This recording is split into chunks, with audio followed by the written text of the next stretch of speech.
So it's a pleasure to be here. I'm going to share some reflections. Those who've printed out the agenda, it's actually, you'll notice I've changed the title, but that'll become clear in a moment. I was watching the football last night and all the commentators were assuring me it was going to be a public holiday today. So it's good to see the room is full and I haven't wasted my time coming here. I don't know how many of you have been involved in the Bayes white paper response as well, but today's the deadline for submitting responses to that, so I did that yesterday. So I definitely feel like it's the end of the week. Yes. So I'm primarily a finance professional, but I do have a lot of diverse experience. I was in professional services as well, which has been mentioned a couple of times this morning. I changed jobs in the pandemic to join Johnson Matthey. And I just wanted to ask, has anyone heard of Johnson Matthey? That's good, thank you. So Johnson Matthey is a science company and it specialises in sustainable technologies. It's also in the FTSE 100. What compelled me to join Johnson Matthey was its purpose. It's a purpose of a cleaner, healthier world, and it's something I can really connect to. And I think as you go through the pandemic, we're all questioning our meaning and what we can contribute. So I joined in the pandemic, which wasn't easy, and I'm leading on finance transformation, finance strategy. So doing that remotely is personally quite challenging. All my roles in corporate have been on digital transformation and working in an agile way, but I'm not going to focus on that. I'm not going to focus on technology. I'm not going to focus on agile methodologies, but I'm going to focus on leadership and culture, which are the other ingredients for transformation. And my driver for any transformation is to focus on user experience, whether that's an internal user, our customers, and also getting the best use of our talent. So I always talk about experiential transformations, not system transformations. So I've got 3 themes, and then I'm going to share some personal reflections and postulate some thoughts, and let's see where we end up. I think as we've all gone through COVID, it hit us as a lot of focus on the external world and how that impacted us. The virus itself, it's a biological threat. It changed the world of work. Stakeholder needs have shifted, and there's just sheer uncertainty, and that's a lot to deal with. And then I think the attitudes of leaders had to change. They had to be more present, communicate more, and be more flexible and tolerant. You know, we've not been through this before, and we've just had to accept things we wouldn't normally think of. And behaviours became more important. So we have been through something that's clearly unprecedented, and it's a global experience that's also quite unique. And I think it's impossible to go through an experience like that without being changed yourself. So I find it helpful to everyone's talking about crisis. I find it helpful to talk about 2 crises. One is the crisis of the outer world, so the actual, and one is the crisis of the inner world, which is the unconscious, and we all have an unconscious. So as finance leaders, I think we over-attend to the visible and less so to what is not there. But the demands on leaders are often the unconscious demands. And so this is where I begin to think about the inner world. And COVID has brought us face to face with anxiety, losses, fears. Everyone's talking about fear these days. It's not swept under the carpet. Mental well-being. And that really impacts our ability to think clearly.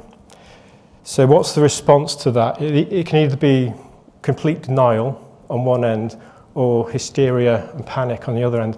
And we need something in the middle. We need some healthy level of anxiety to respond appropriately. Just in terms of context, obviously we know at the same time the world is in motion. It does not stand still. And we've got political shocks, volatile commodity pricing, and technology at scale, which is disruptive, and it's blurring the lines between the physical virtual or biological. So these multiple trends, and this isn't a complete list, these multiple trends and forces are creating multi-dimensional uncertainty. And if you think about the people too, what the two skills that we as humans bring are the physical, which is supported or substituted by machines, and the cognitive skills, which are not substituted by machines. I know AI is emerging, but unless you believe in singularity, I don't think we'll get there. So what's not easy to hack are human emotions and human skills, the higher level skills. So love, trust, judgment, critical thinking, creativity, just courage really, empathy and managing people. These are skills that are going to have a premium in the digital age. And I think we need now a leadership agenda for this context. For those who still want a rational source, I have pulled this from one of the accounting institutes, but they are also beginning to talk about if digitization's at 4 now and digitization at scale, it's not just about technology. So we go left to right and we end up with the mindsets and behaviors. And I think that's essential to succeed now in the digital world. And I know it's easier said than done, but a good leader wants to know what makes people tick. And leadership is now pivoting to a more human view of leadership. So in my view, the best leader for a digital transformation is actually a more human leader.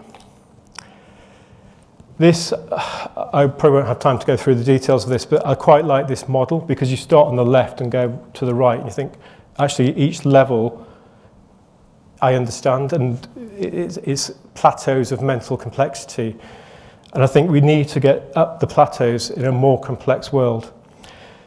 I am a strong believer in a leader as a learner and meta leadership, and that's not about education and IQ. It's about a growth mindset and renewing yourself and staying relevant. I know leadership's hard, we can all talk about it. You can only learn leadership by doing it and experience it, and you might get better at it. But the key thing that we need to deal with at the moment is holding contradictions and thriving in uncertainty and complexity. Leaders also need to understand how they're feeling as well to work well with teams. At the same time, Linda Grattan from London Business School is telling us we're going to live longer. So she's written a book about a 100-year life.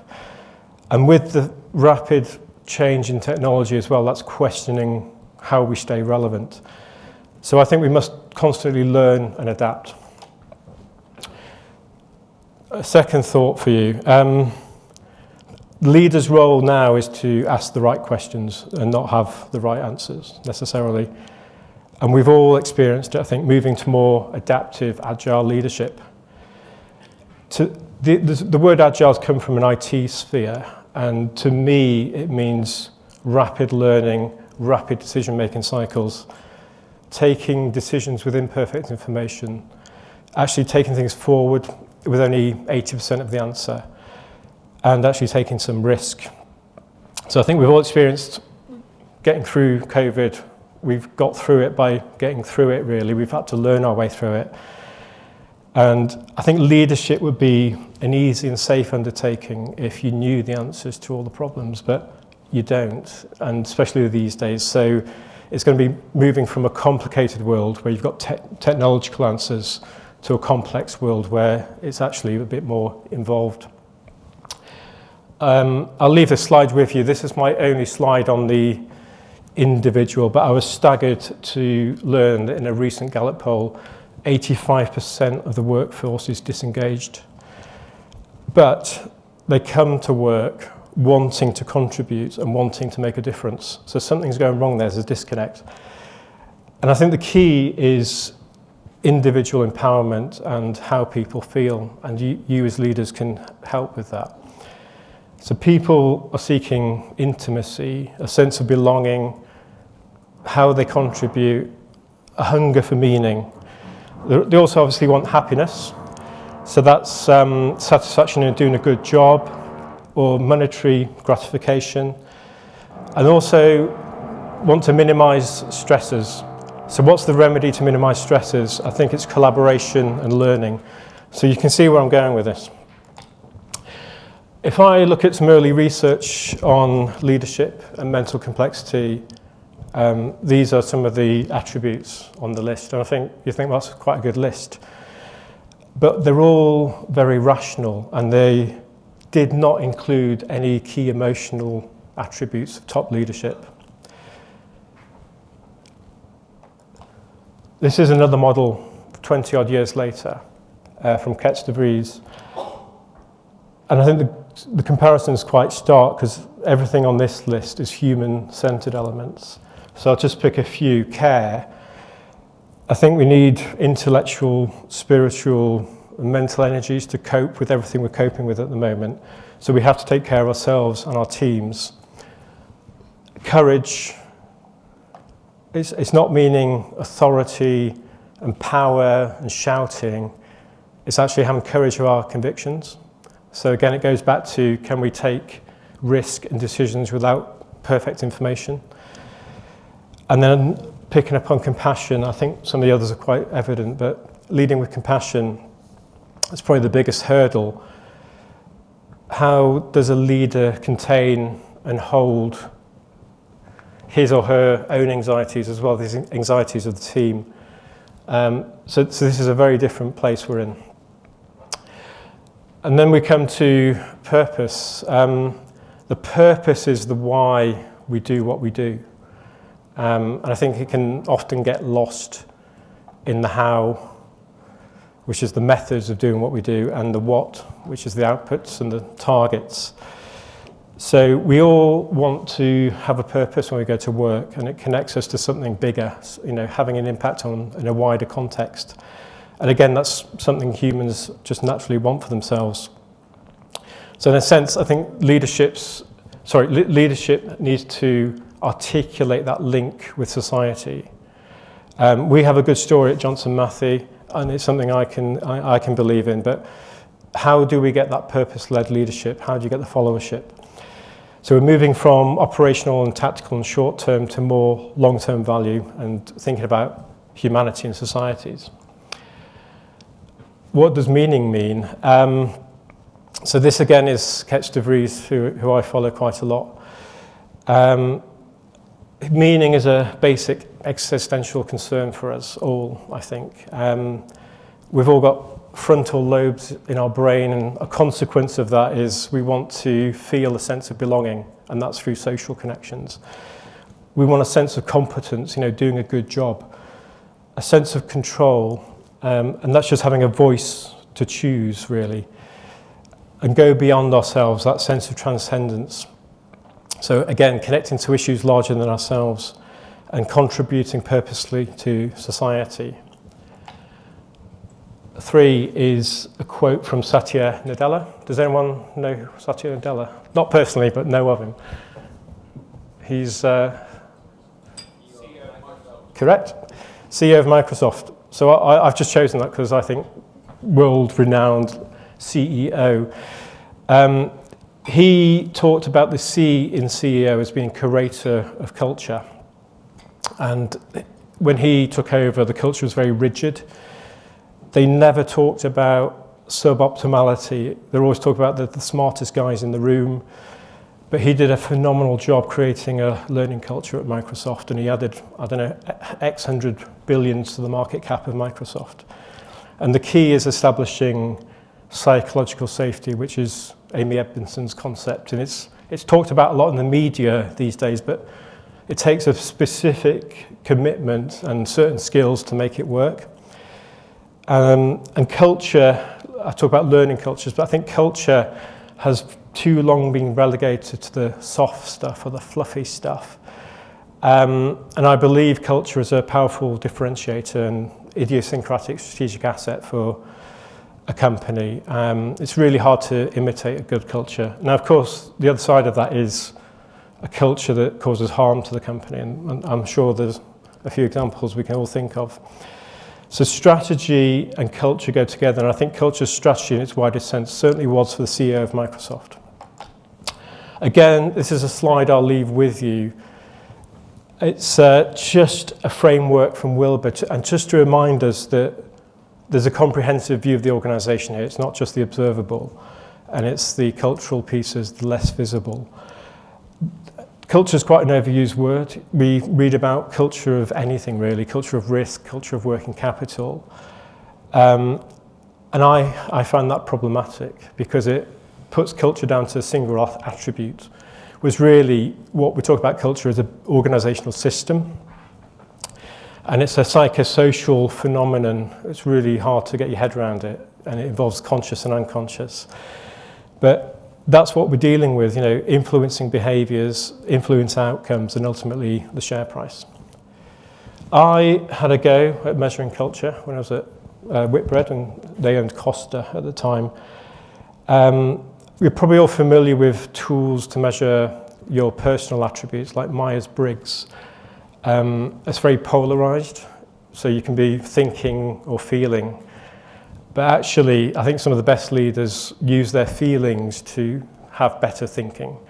So I think it's same with culture. There's a lot of models that have been validated. You can work out the attributes of culture, but it's always going to be a mix. It's not so polarised. So I asked a survey across Division A, Division B. So we have Costa, we have Premier Inn, and Group at the top. And what we found is we asked about the culture now and the preferred culture to get successful. And this maps onto this framework, but where we've got congruence or dispersion, they're the areas of interest to us. And it gave us some ideas around cultural destination and interventions, and essentially moving from a compete to more collaborative culture, which was messages around moving decision-making down, being more long-term, more innovative, and more empowering to the teams. At the same time, not losing all the good things in the compete culture. Whistle-stop tour of culture. So personal reflections. This is all pretty fresh, actually. I'm just about to publish a thought piece on the triple present. And I put that in the title today, but the task of reflecting on the past, the present, and the future, I think is a unique circumstance for the CFO and the finance function. And that's, the CFO is unique executive role that's concerned with that triple present. So if I think about the past, the CFO role has been perpetually loaded over decades. It's got broader, but it's also got more integrative. So other functions are now reporting into the CFO. I talk about CFO as chiefly financial officer now because it's a misnomer to say it's chief financial officer. At the same time, we've got this incessant raising of the bar of the regulations. CFOs are also telling us themselves, you look at the surveys, that they're juggling too many responsibilities. So despite this increased collaboration, there's a dislocation here and a psychological disconnect with what they're actually experiencing. So they're telling us they're doing too much. If I think about the present, obviously finance is about being rational and intellectual, but it's not necessarily all it's about. And there's an essential role of a leader to connect as well. And connection's about sharing vulnerability. And so I'm talking more about moving from the role of a leader to leadership capabilities. And then finally, the future, again, a big weight above us. The connected CFO has to become more connective. And I think that's a need for the CFO to be more tuned into the external, particularly the political and social realms. So I think the next decade is going to be particularly disruptive because we're going to have, obviously, technology coming in, but more scrutiny, more accountability, perhaps increased shareholder activism. We're seeing that quite a lot at massive companies, including GSK. There's going to be more social responsibility, more ESG, and pressures on the person themselves. There's changing organizational structures, transformations, the need to manage these multiple boundaries and manage their own psychology. So there's a lot of pressure on the individual. And if I think about what we're doing at Johnson Matthey, we've got a clear interlink with ESG. It's very important to our investors, very important to us. We are looking at sustainable technologies, pivoting now away from the internal combustion engine to electrification, so looking at battery materials, circularity, decarbonisation, hydrogen fuel cells. So we're very much part of that story. We're not just about reducing harms and emissions, we're actually a key part of supply chains of other companies. When I think about reimagining of finance then, I'm talking in my teams and the organisation about finance for the future, not finance of the future. So finance for the future supports this, it's more integrative. Finance of the future sounds quite an existential concern of, will I still be here? How do I stay relevant? So I think there's a subtle difference there. So finally, just three high-level things about high-level leadership. So I'm going to group them as relevance, resilience, and relatedness. And firstly, relevance. So I think leaders need to be perspective-seeking, capitalise on difference. So this is the diversity agenda, but that's not just the observable differences. It's cognitive, experiential differences. Learn from others and learn from difference. As I said before, leader is a learner. You can't stand still. And exceptional leaders are infinite learners. And it's not just reading a book, it's experiential learning. Adaptation, a growth mindset begets resilience. And learning involves some form of disruption. So if you're not getting disruption, disrupt yourselves. Finally, relatedness then. We come back to connected leadership. I think an essential role of a leader is to connect. That's connecting people and connecting issues. So there's a contextual intelligence there, joining the dots, but also a connection with yourself.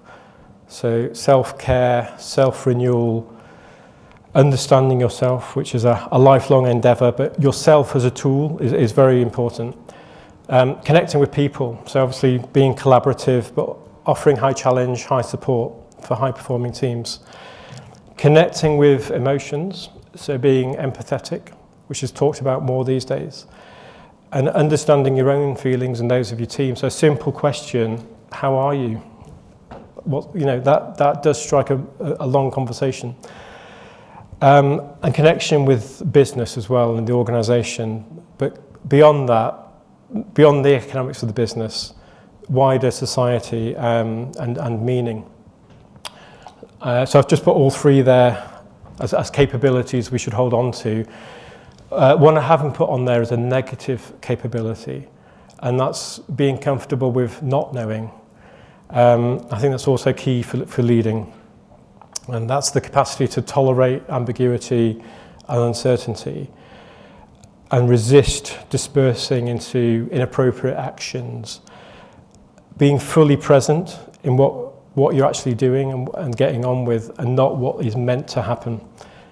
And that's a negative capability. I'm not going to go into this, but it's another idea I've had about an experience of working at home and parenting the good enough leader based on Winnicott's ideas. I'm happy to talk about another time, but appreciate we're probably chairman. Yeah, I'm happy to take any questions. I'm conscious of the time.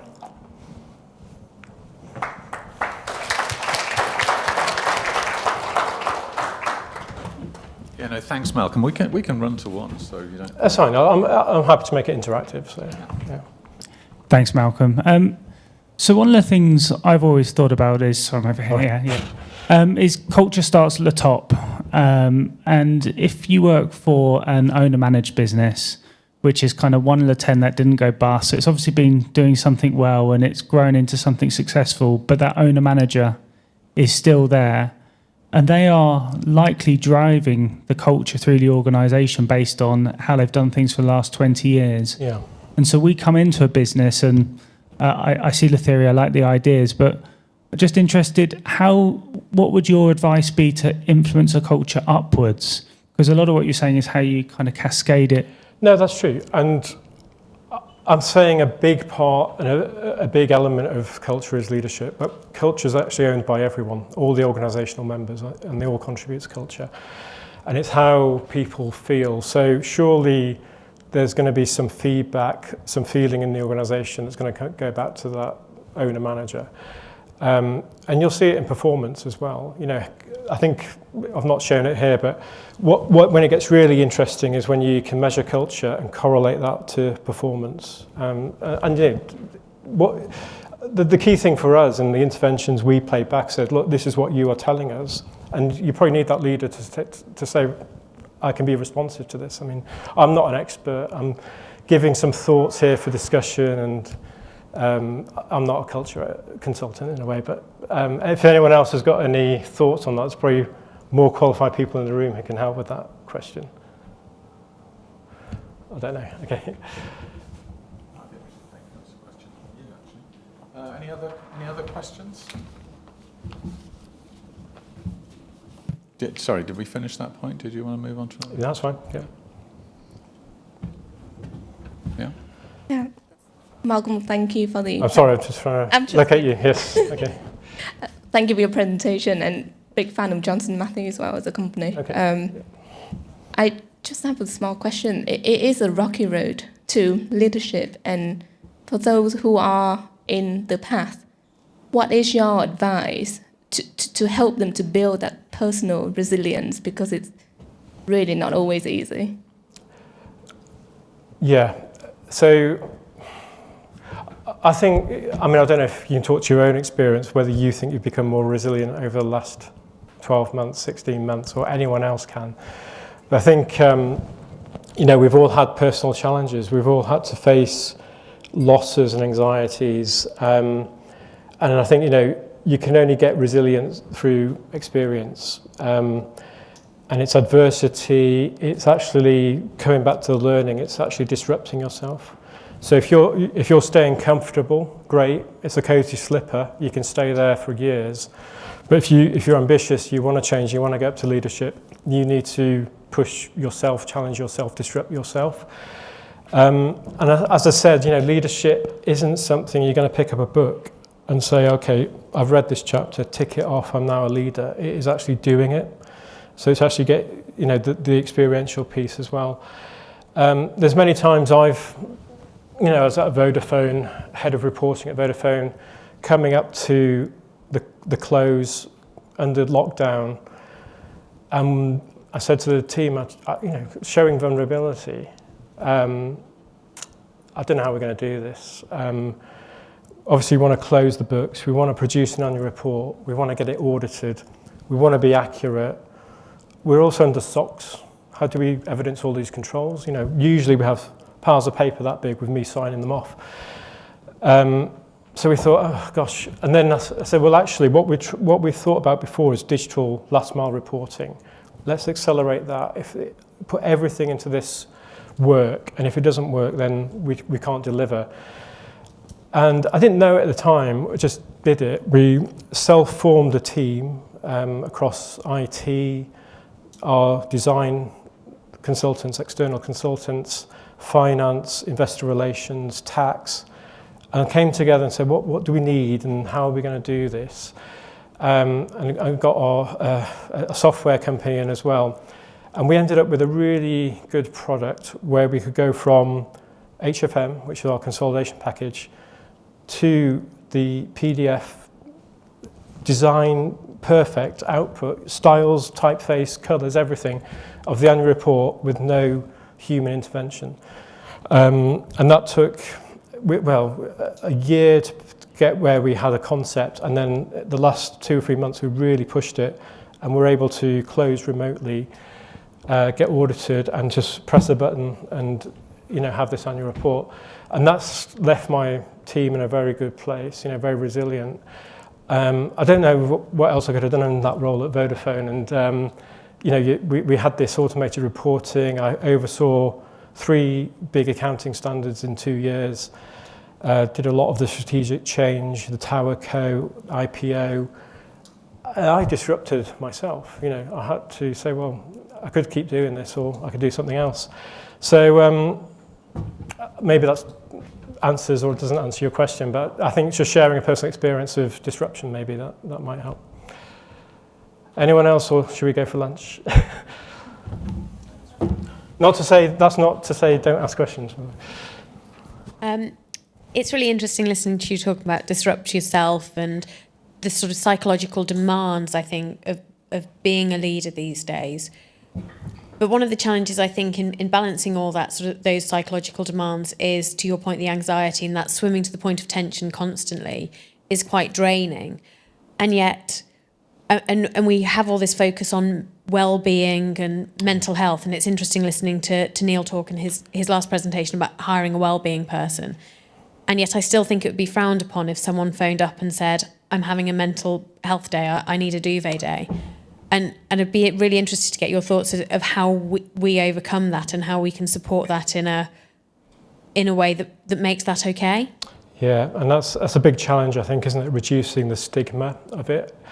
And I think that's how that comes back to how we all talk about it.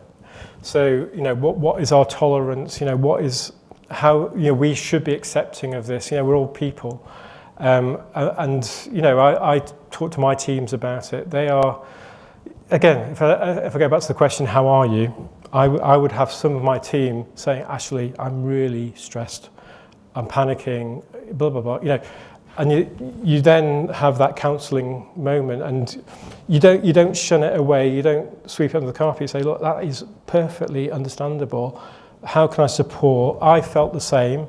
Going back to vulnerability, and I think we've all had moments of that. And do you ask the question about burnout as well? Yes, yeah. So I think that's a big risk. You think we're all working at home, all sitting in a familiar place, but we're all actually quite isolated. And it's really hard to create the boundaries. You don't have the commute in, you don't have the commute back. And just having no structure in a way is really damaging and counterproductive. I've seen a lot of my team, and I'm guilty of it myself, you just become exhausted with the back-to-back meetings, lose motivation, lose your drive, lose energy, and that's a sort of massive risk, and that is mental health. You know, that's how you are performing, and there's a reason for it. So I tell my teams, just create boundaries. You know, don't turn your computer off. I'm guilty. I always dip into it after dinner. To create those boundaries, don't have back-to-back meetings. Create psychological space. You need that psychological retreat for your own sanity. You can't operate like that. I don't know where we're heading in terms of hybrid work. I think it obviously will be some hybrid model. And it's just a question of balance then, isn't it? How many days here, how many days there? But again, it comes back to connection. We're humans, we need that social connection. If we've been deprived of it for so long, we need some balance of it. And, you know, just even pouring out of a beer in a bar, or for those that don't drink an orange juice in a bar, is massively therapeutic, isn't it? So, again, I'm not an expert. I just deal with things in a human way, but I think there's a lot we need to think about with even just the hybrid working. There's a lot of challenges around that. Yeah. So I'm lucky enough to work for an organisation that recognises the mental health challenges of being at home all the time. So we've had our office open for as long as we can to allow people that flexibility if they need to come into the office, not just because it's, you know, they don't have the technology or whatever, just because actually mentally that works better for them. But one of the biggest challenges I find in the hybrid working model is that if there is a room of people having a meeting and you're on the screen, you don't feel part of that meeting. Yeah. Have you got any thoughts on how we can overcome that? Oh, gosh. I mean, I've experienced that as well. And another experience of that is where you're connected to a big room with people sitting around the table. And you can't even see who's speaking. So you just see this blur of a table, little dots as faces, and it's really hard to connect to a meeting like that. I'm probably losing track on your question here, but have I got any recommendations of, I guess it's essentially how we stay connected remotely, isn't it? I think it's, again, humanizing a meeting. So if you start a meeting, this is something I do, 5 minutes is just talking about something other than the meeting. And that creates a space that allows people to content shift, because they've just probably come back from another meeting. They need time to decompress and content shift before they can engage again with another meeting. So I think, and in itself, that is a connection and is helpful. And I'm happy for anyone else to comment, because I'm not an expert. Yes, sorry, I'm not German either. Okay. Yeah, I had a global workforce of 950 people, and similar sort of challenges, because we're running transformation programs, and some of them could come to London and some of them couldn't. Probably got easier with COVID because almost everyone was there, and you could actually, to one of the earlier questions, there's some automated features that allow you to do random breakouts, which just put everyone into a room for a set period of time, which are phenomenal. But to the question around being in the room, there's some good old-fashioned things around bearing in mind there's someone there and almost reading stuff out, telling people how people are feeling. It's the old, I'm quite candid in my approach, but I was saying, George over there really does, the look on his face, he really doesn't like what you've just said. And giving space for the person to comment and making sure that the materials are being presented, someone's scribbling, get the iPhone out, show it. So we've actually almost fallen back on traditional methods, but using the technologies. We ended up running a virtual, one of those off going and doing a puzzle thing, an adventure game. We ran one of those in COVID virtually with someone with a helmet on and doing it, and it allowed us to connect globally, but still do some traditional fun things that were always getting lost. And so but I would say as a leader, there was a lot of effort. I think you were saying about getting burnout yourself on doing things that are a lot of effort to do, like the step meetings, like I had people in America that were quite candid, but were getting burnout. But I found as a leader to check in with them using the chat function. How are you feeling? You said you weren't going to come. Absolutely fine. Are you all right? But also use examples myself. I've got young kids, so I'd always be telling them, I'm taking Henry in this morning, or I'm going to be late for this, and just. That was my way. I think the challenge I had, it was not all my superiors, not the board, didn't have those values as well. So my engagement scores were really high for the company, and theirs wasn't. But sometimes it was frowned upon. So I'm interested if anyone's got any comments on that, because I think there's a bit of a revolution coming, that this is a better way of leading. But No, that's great, and thanks for your contribution. I mean, this is the whole point we're meeting here is just a learning opportunity in itself, isn't it? So. I just picked up on one point you made about asking how someone's feeling and they say fine. That probably means they're not fine. And it's just a dismissive, yeah, fine, what's next? Paolo Gallo, who I follow as well quite closely, has got an emotion wheel, and there's probably 100 different emotions categorized out from happy into 10 other dimensions. And I think fine is probably not an adequate answer. And you think, well, actually, are you? Maybe there's another level to explore. And I agree with the point you make. It's really hard to sense body language, and you're just seeing a face. And it's very artificial as well, isn't it? You just stare at someone and you don't feel comfortable in yourself, even looking at your own image. Well, I speak for myself. But, it's not natural, and it's just weird in all ways. But I think we are getting used to it. Yes. Sorry. How are we doing? We're good. Yeah.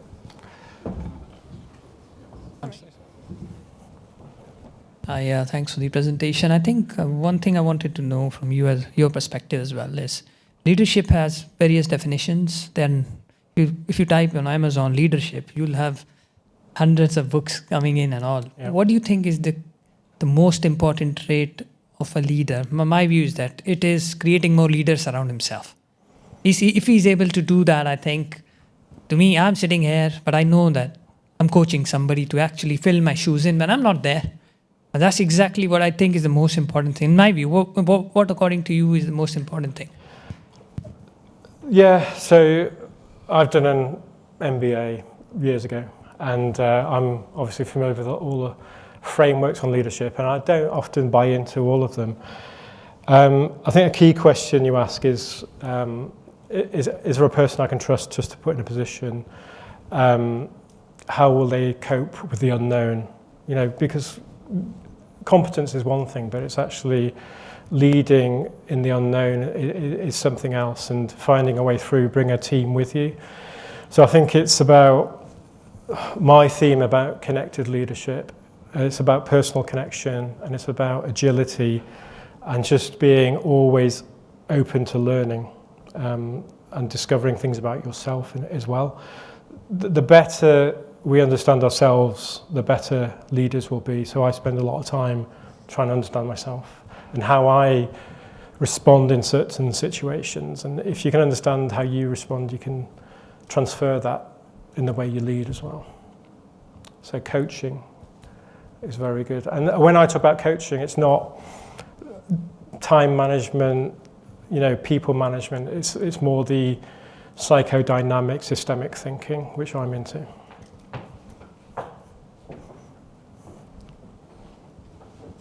Okay. Malcolm, that was brilliant. So, any final question before we break? But for me, that was a really thought-provoking session, and I think it really certainly helped me think about, you know, what's the sort of culture that you want to build in your team? What sort of a team do you want to be? What sort of a leader do you want to be? And all the things to think about. So yeah, there's a lot to think about. Yeah. But don't overthink. No, so thanks, Malcolm. That was really great insight. Thank you. Okay, thank you.